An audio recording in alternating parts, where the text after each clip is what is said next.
6장 8절에서 15절까지의 말씀입니다. 우리 하나님께서 주신 말씀 함께 교독하도록 하겠습니다. 스데반이 은혜와 권능이 충만하여 큰 기사와 표적을 민간에 행하니 이른바 자유민들 즉 구레네인, 알렉산드리아인, 길리기아인과 아시아에서 온 사람들의 회당에서 어떤 자들이 일어나 스데반과 더불어 논쟁할세. 스데반이 지혜와 성령으로 말미암아 그들이 능히 당하지 못하여 사람들을 매수하여 말하게 하되 이 사람이 모세와 하나님을 모독하는 말을 하는 것을 우리가 들었노라 하게 하고 백성과 장로와 서기관들을 충동시켜 와서 잡아가지고 공회에 이르러 거짓 증인들을 세우니 이르되 이 사람이 이 거룩한 곳과 율법을 거슬러 말하기를 마지 아니하는도다. 그의 말에 이 나사렛 예수가 이곳을 헐고 또 모세가 우리에게 전하여 준 규례를 고치겠다 함을 우리가 들었노라 하거늘 공중에 앉은 사람들이 다 스데반을 주목하여 보니 그 얼굴이 천사의 얼굴과 같더라. 아멘. 오늘 우리는 이 사도행전 6장 말씀을 통하여서 스데반의 이 성령 충만한 모습을 닮아가고 또 배워보는 시간을 갖도록 하겠습니다. 이 사도행전은 이 별명으로 성령행전이다라고 불릴 정도로 이 사도행전의 저자가 우리들에게 강조하는 것이 무엇이냐면 성령의 역사하심이 어떻게 이 교회를 움직이고 이 교회를 이끌어가고 있는지를 보여주고 있습니다. 이 사도행전의 시작 부분은 예수님이 성령을 보내주시겠다고 제자들에게 약속하시는 내용을 시작으로 해서 사도행전 1장 8절 우리가 너무 잘 아는 말씀이죠. 오직 성령이 너희에게 임하시면 너희가 권능을 받고 예루살렘과 온 유대와 사마리아와 땅끝까지 이르러 내 증인이 되게 하겠다 하시는 그 예수님의 선포를 통해서 이 사도행전이 시작이 됩니다. 그 이후에는 이 예수님의 제자인 제자들과 사도들을 통하여서 이 수많은 성령의 역사들이 어떻게 일어났는지를 이 사도행전은 기록하고 있는 거죠. 그 다음에 2장에서는 오순절날 성령 강림 사건이 실제로 일어나면서 이 성령을 받은 사람들이 난곳 방언으로 하나님의 큰 일을 말하기도 하고 또 베드로가 한번 설교할 때 3,000명, 5,000명이나 되는 사람들이 회심하는 그 놀라운 역사. 그리고 베드로와 요한이 성전에서 날 때부터 먹었던 이가 이 구걸하던 이에게 예수의 이름으로 일어나 걸으라 라고 하니까 그 자가 예수의 이름으로 일어나 걷게 되는 등 성령님의 일하심이 아니고서는 절대로 설명할 수 없는 일들이 사도행전 곳곳에 등장을 하게 됩니다. 이러한 성령님의 사역으로 생겨난 것이 무엇이냐면 바로 교회 공동체입니다. 이 성령님께서 일하심으로 제자들을 통하여서 말씀이 전파되고 그 말씀을 믿고 회심한 무리들이 모인 곳을 우리는 교회라고 부르기 시작했습니다. 이 사도행전 4장에서는 초대교회의 그 공동체의 아름다운 모습을 그려주고 있는데 우리 4장 32절 말씀을 같이 한번 볼까요? 믿는 무리가 한 마음과 한 뜻이 되어 모든 물건을 서로 통용하고 자기 재물을 조금이라도 자기의 것이라 하는 이가 하나도 없었더라 라고 이야기하면서 이 믿는 무리가 정말 아름다운 공동체, 사랑의 공동체의 모습을 보여주고 있습니다. 이어서 35절에는 그들이 각기 필요에 따라서 필요한 자들에게 물건을 나누어 줬다라고 기록을 하면서 이 4장에서는 이 초대교회 공동체의 모습이 얼마나 아름답고 사랑이 넘치는 참된 사랑의 공동체였음을 보여주곤 합니다. 5장에서는 아나니아와 삽비라라고 하는 이 사람 부부가 이 하나님 앞에 죄를 지음으로써 잠깐 교회가 주춤하는 듯하지만 5장 14절에는 어떻게 기록하고 있냐면 이렇게 기록하고 있습니다. 믿고 주께 나오는 자가 더 많으니 남녀의 큰 무리더라. 우리가 5장의 아나니아와 삽비라의 일로 인해서 성령이 방해받고 오히려 하나님의 그 무서우심 때문에 사람들이 교회를 떠날 것처럼 생각하지만 오히려 이 성령님의 일하심을 통하여서 믿는 무리가 더하여지고 남녀의 큰 무리가 모이게 되었다고 성경은 이야기하고 있습니다. 성령님의 역사하심으로 교회는 점점 더 커지고 성장하고 부흥하고 있는 모습을 기록하고 있다는 것이죠.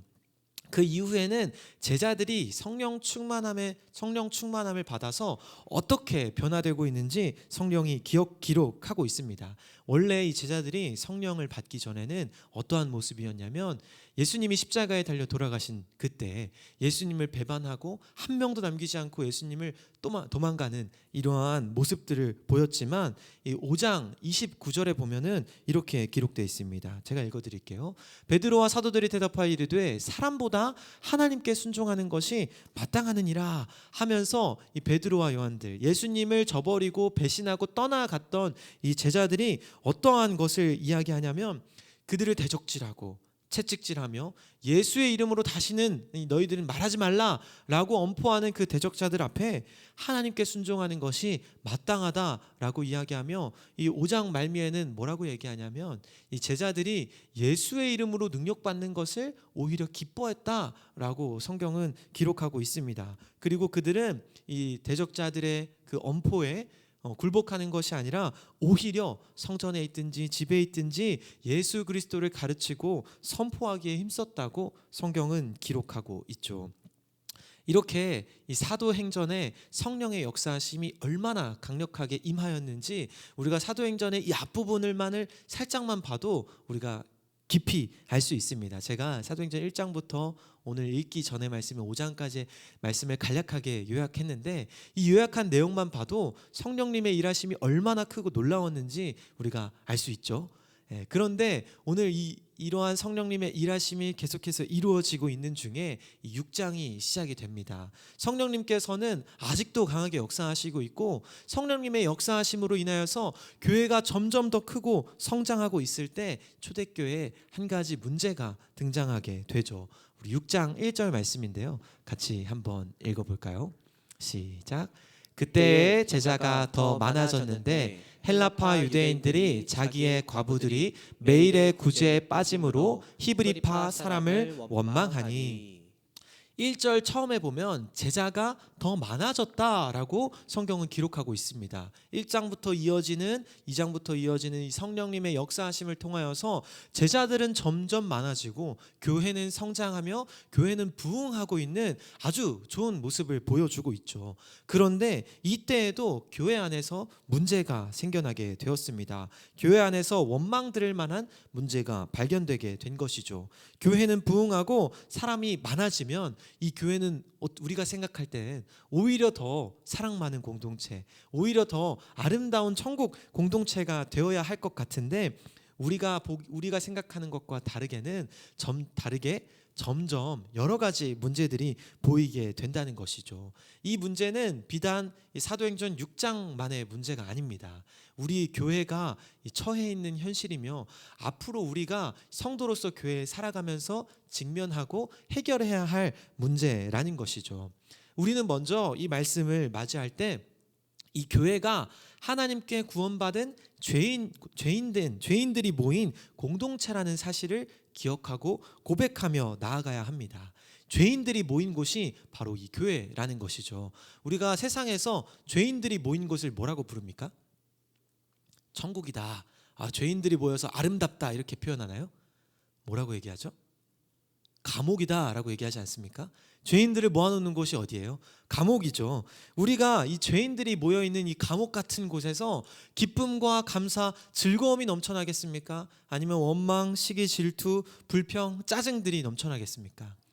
당연히 우리에게는 온갖 악한 감정들이 넘쳐날 수밖에 없는 곳이 이 교회 공동체라는 것이죠. 왜냐하면 우리가 죄인이기 때문입니다. 죄인이 모아놓은 곳이기 때문에 이 안에서는 사랑과 즐거움, 기쁨보다는 온갖 악한 감정이 드러날 수밖에 없는 공동체라는 것을 우리가 인정하고 나아가야 한다는 것이죠. 그런데 그런 악한 감정이 가득한 이 감옥 같은 곳에서 우리는 어떻게 하면 천국과 같이 아름다운 공동체를 이루어가며 만들 수 있냐라는 것입니다.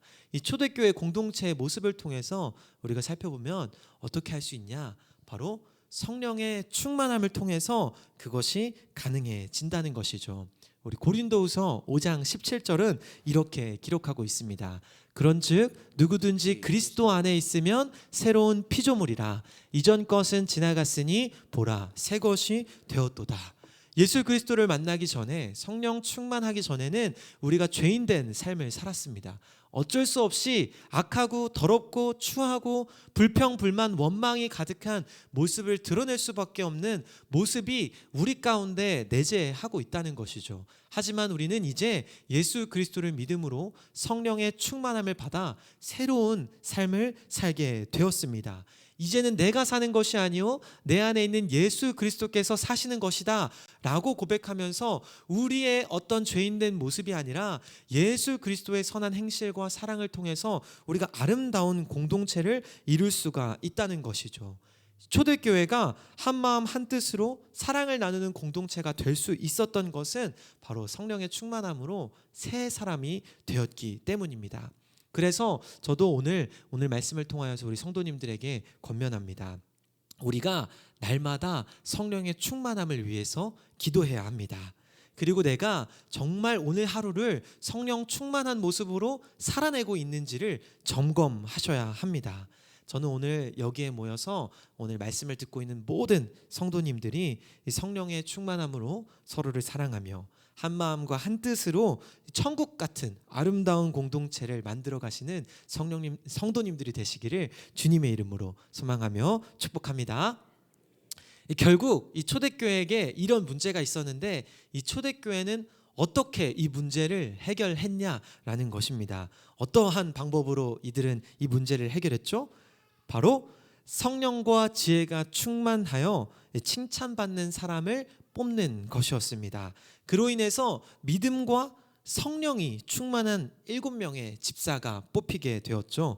그 중에서도 이 오늘 말씀은 7 집사 중에 스데반이라고 하는 사람에 대해서 집중해서 이야기하고 있습니다. 성경은 계속해서 이 스데반이 성령에 충만한 사람이었음을 강조하고 있는데 8절 말씀을 보면 은혜와 권능이 충만했다 라고 이야기하고 10절 말씀에 보면은 이 스데반이 지혜와 성령으로 말미암았다 말했다 라고 이야기하면서 그가 얼마나 성령 충만한 사람이었는지를 계속해서 강조하고 있습니다. 특별히 사도행전 6장에서 스데반을 강조해서 이야기하고 또 성령의 충만함을 강조하면서 이야기하면서 우리에게도 이런 성령 충만한 모습을 강조하고 있다는 사실을 우리는 이 말씀을 통해서 살펴보아야 됩니다. 제가 마지막으로 이 스데반의 이 모습을 짧게 살펴보면서 오늘 우리 성도님들이 스데반의 이 성령 충만한 모습을 배우고 또 배우는 것에서 그치는 것이 아니라 닮아가기 위해 노력하는 그러한 시간이 되었으면 좋겠습니다. 특별히 이 스데반의 모습은 7장에서 이 스데반의 설교와 죽음의 과정이 자세하게 등장을 합니다. 이 내용은 다음 주에 다른 목사님들을 통해서 다른 교육자를 통하여서 말씀이 배워질 것이기 때문에 오늘은 간단하게 스데반에 대해서 살펴보길 원하는데요. 이 7장에 그가 고난받고 이제 죽음을 당하는 모습을 살펴보면 우리가 어디서 많이 봤다는 것을 느낄 수가 있습니다. 어디서 많이 봤냐면 예수님께서 이 이스라엘 사람들에게 모욕받고 고난받고 십자가에 달려 돌아가시는 모습과 유사하다는 것을 우리가 볼 수 있습니다. 심지어 마지막에 스데반이 하나님께 기도하는 장면은 하나님 저들의 죄를 저에게 돌리지 마십시오 라고 하는 그 기도의 모습은 바로 예수님께서 십자가상에서 마지막으로 하나님께 하셨던 기도의 모습과 유사하다는 것이죠. 그래서 학자들은 이 스데반의 모습을 보면서 뭐라고 얘기하냐면 스데반이 성경 인물 중에 예수님을 가장 많이 닮았다라고 표현하기도 합니다.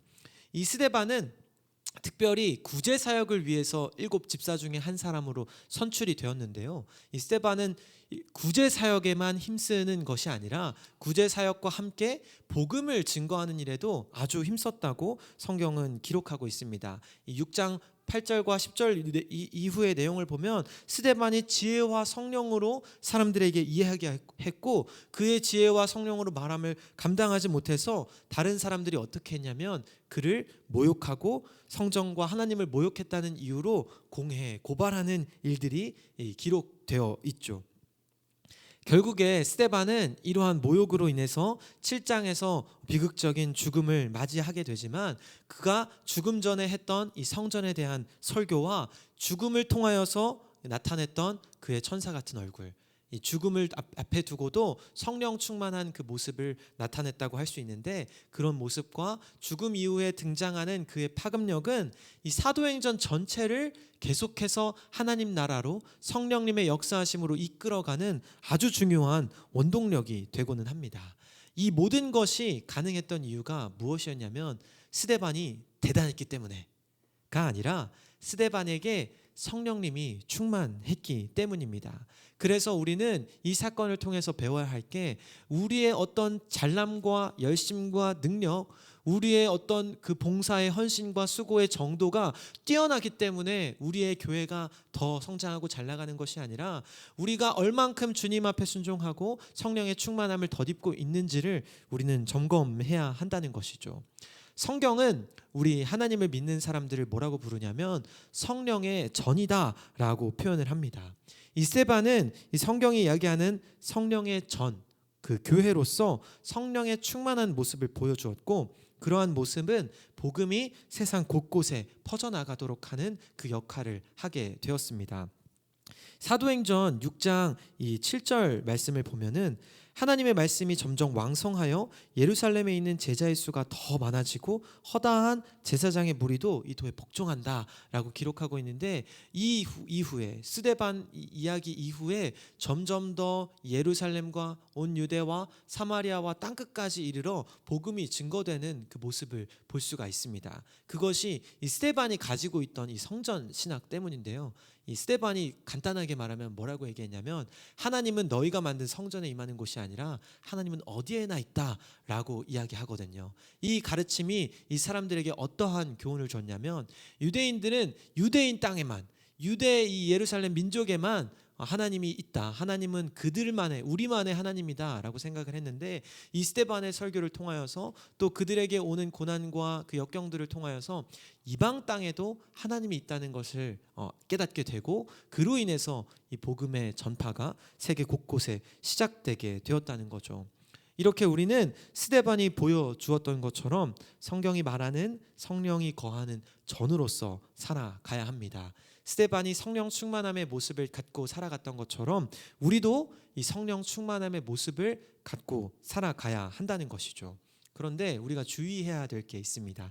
이 성령의 충만함이라는 것은 단순히 방언을 아주 열심히 잘 한다고 해서, 어떻게 기도하면 갑자기 사람이 치유되는 이 신유의 은사를 가졌다고 해서, 여러 가지 성령의 은사를 가졌다고 해서 성령의 충만한 사람이 아니라는 거죠. 또는 믿음이 아주 뛰어나다라는 것을 의미하는 것이 아닙니다. 이 성령이 충만하다는 것은 아까 8절과 10절에서 이야기했던 것처럼 스데반이 은혜와 권능이 충만했다, 이 스데반이 지혜와 성령으로 말했다라고 한 것처럼 우리 가운데 은혜와 권능이 충만하며 지혜와 성령으로 행동하는 것이 바로 우리가 성령이 충만한 사람이 됐다라는 것입니다. 이것을 조금 더 쉽게 이야기하자면, 우리에게 은혜와 권능이 있다는 것은 우리의 모든 것이 하나님의 은혜로 말미암았음을 고백하는 겁니다. 그리고 우리가 하는 모든 봉사와 모든 달란트들, 모든 믿음의 행동들이 하나님의 권능으로부터 왔다는 것을 고백하는 것이죠. 이러한 고백을 하는 사람은 어떻습니까?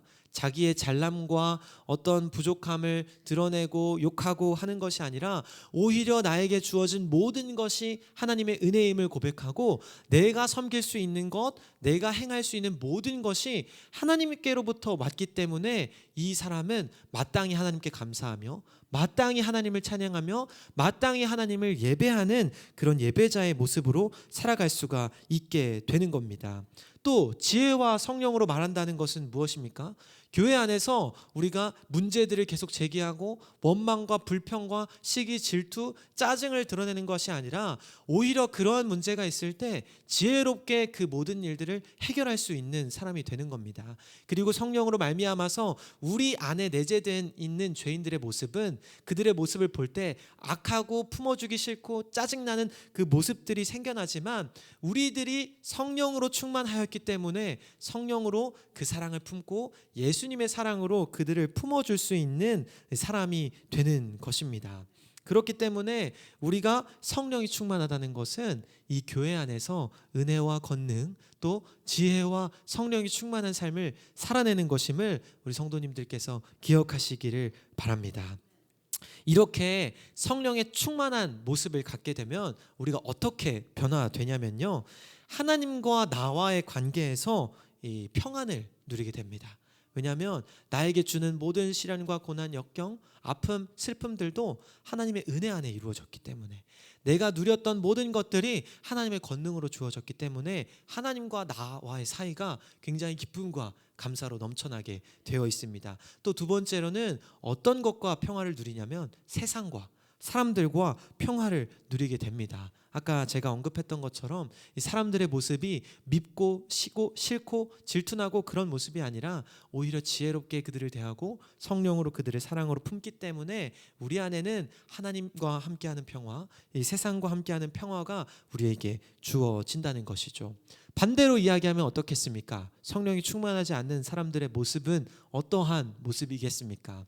술에 취하고 또 사랑을 갈구하고 또 돈과 명예와 도박 등 세상에서의 그 가치관들을 따르며 이 성령이 채워지지 않은 부분을 다른 무언가로, 세상의 가치관으로 채우려고 하는 것이 그들의 모습이지 않겠습니까?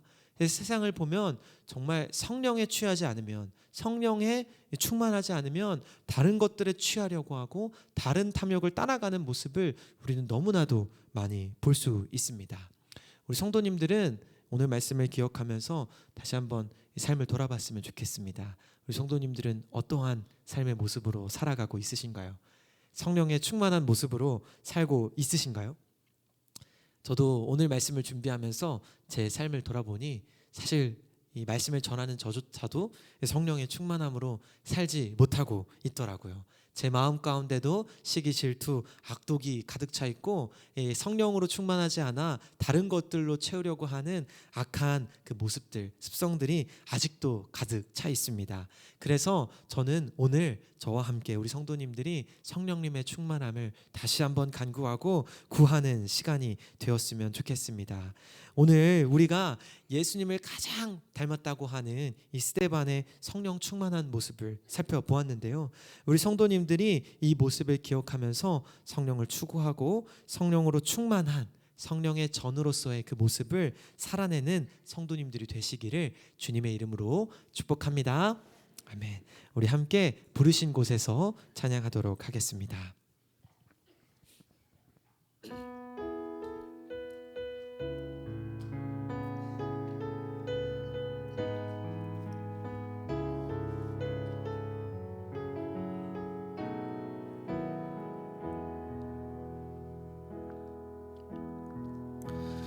따스한 성령님, 마음으로 보내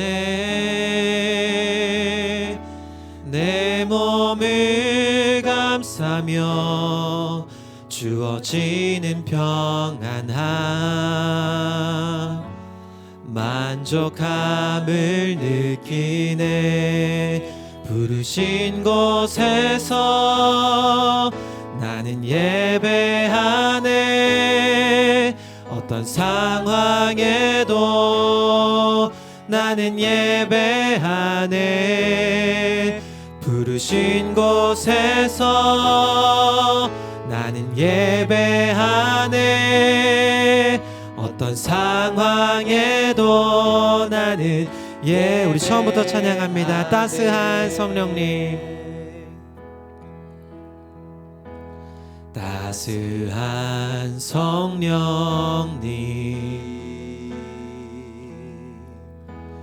마음으로 보내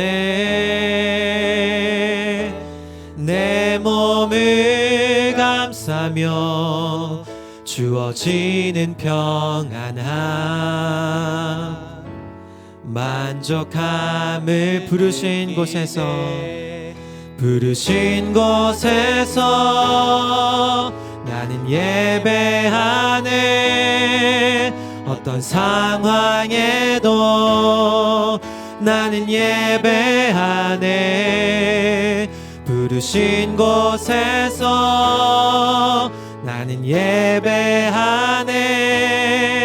어떤 상황에도 나는 부르신 곳에서 부르신 곳에서 나는 예배하네. 어떤 상황에도 나는 예배하네. 부르신 곳에서 나는 예배하네. 어떤 상황에도 나는 예배하네. 성령님께서 우리를 감싸안고 우리 안에 있을 때는 우리 마음에 평안함이 있습니다. 하나님과의 관계 속에서 평안함을 누리고 세상 속에서 평안함을 누릴 수 있는 것이죠. 그 이유가 무엇이냐면 우리가 잘났고 믿음이 뛰어나고 우리가 대단해서가 아니라 성령님께서 우리와 함께 하시기 때문입니다. 우리 말씀을 기억하면서 함께 기도했으면 좋겠습니다. 하나님, 나에게 성령 충만함을 허락하여 주셔서 내가 하나님께서 부르신 곳 어느 곳에서든 하나님을 예배하며 찬양하며 하나님을 드러내는 그 성령 충만한 삶을 살아갈 수 있게 하여 주시옵소서. 특별히 말씀을 기억할 때 교회는 죄인된 공동체임을 배웠습니다. 내가 먼저 죄인임을 고백하게 하시고 성령의 충만함을 더하여 주셔서 사랑의 공동체를 세워가는 자가 되게 하여 주시옵소서. 예수님을 닮는 이 스데반의 모습을 통하여서 우리가 성령 충만함으로 채워져야 한다는 것을 배웠는데, 나도 성령 충만함으로 스데반처럼 성령을 내 안에 모시는 성령의 거룩한 전이 될 수 있도록 주님 인도하여 주시옵소서. 이 기도 제목을 가지고 우리 말씀을 기억하면서 함께 합심하여 기도하도록 하겠습니다. 주님,